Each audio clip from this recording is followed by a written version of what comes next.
زمونږ د مذهب امام ابو حنیفه رحمه الله اوله زمانه کې پلکانه کې د کپړې دکان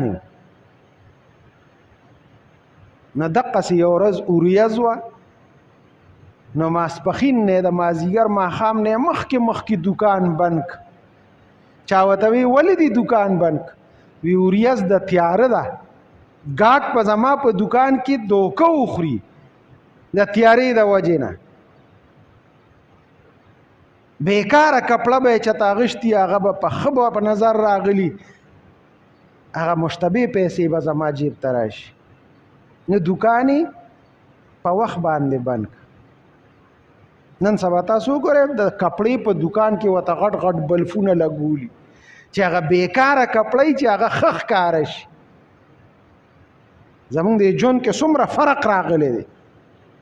هغه ژوند و او دا هم ژوند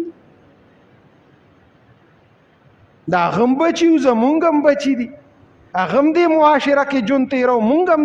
هغه هم د پیغمبر امتیانو مونږ هم د پیغمبر امتیان هم د دغه خدای هغوی هم بندګان او مونږ هم بندګان لیکن فرق څومره دی د ځمکې او د اسمان فرق په ژوند کې